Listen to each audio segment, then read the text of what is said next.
आणि यानंतर या घडीची एक सगळ्यात महत्त्वाची आणि मोठी बातमी, नवनीत राणांना सुप्रीम कोर्टानं दिलासा दिलाय। निवडणूक लढवण्याचा यामुळे नवनीत राणांचा मार्ग जो आहे तो मोकळा झालेला आहे। जात प्रमाणपत्र त्यांचं वैध ठरवलं गेलंय।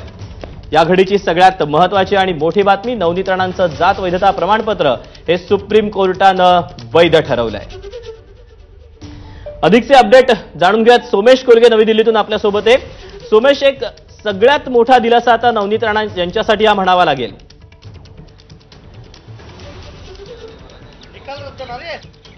या नक्कीच दीपक, आपल्याला सर्वांना माहिती आहे की मुंबई उच्च न्यायालयाने एक निकाल दिला होता, ज्या निकालाद्वारे नवनीत राणा यांचं जात प्रमाणपत्र अवैध ठरवलं होतं।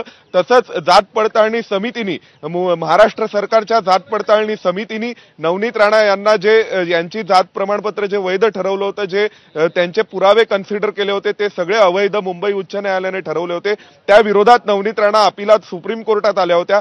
सुप्रीम कोर्टात आज जस्टिस जे.के. महेश्वरी आणि जस्टिस संजय करोळ यांच्या बेंचनी जजमेंट दिलेले आहे। दोन्ही न्यायाधीशांनी एकमताने निकाल दिलेला आहे। जस्टिस महेश्वरी यांनी हा निकाल दिलाय की नवनीत राणा यांचं जात प्रमाणपत्र वैध आहे। नवनीत राणा यांनी जे पुरावे सादर केले होते, जे डॉक्युमेंट्स सादर केले होते, ते सगळे डॉक्युमेंट्स, ते सगळे पुरावे जात पडताळणी समितीने अतिशय योग्य पद्धतीने तपासले आहेत आणि जात पडताळणी समितीने जे डॉक्युमेंट्स तपासलेत ते बरोबर आहेत, ते योग्य आहेत।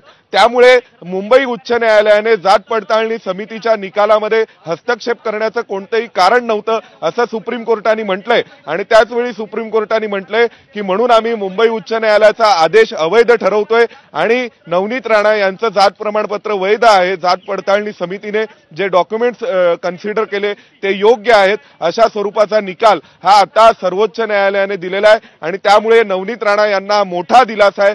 त्यांच्या उमेदवारी अर्जावर टांगती तलवार होती, त्यांच्या खासदारकीवर टांगती तलवार होती, त्यांच्यावर कदाचित फौजदारी कारवाई केली जाणार का असाही प्रश्न उपस्थित केला जात होता।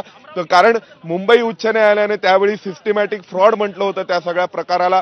पण आता सुप्रीम कोर्टाने मुंबई उच्च न्यायालयाचा निकाल फिरवलाय। सुप्रीम कोर्टाने अनेक जे मुद्दे उपस्थित केले होते त्यामध्ये अनेक टेक्निकल ग्राउंड्स उपस्थित करण्यात आले की खरोखरच जात पडताळणी समिती कोणकोणते डॉक्युमेंट्स कन्सिडर करू शकतं, ते वेगळ्या राज्यातल्या दस्तावेजांच्या आधारे, कागदपत्रांच्या आधारे एखाद्याला जात प्रमाणपत्र देऊ शकतात का।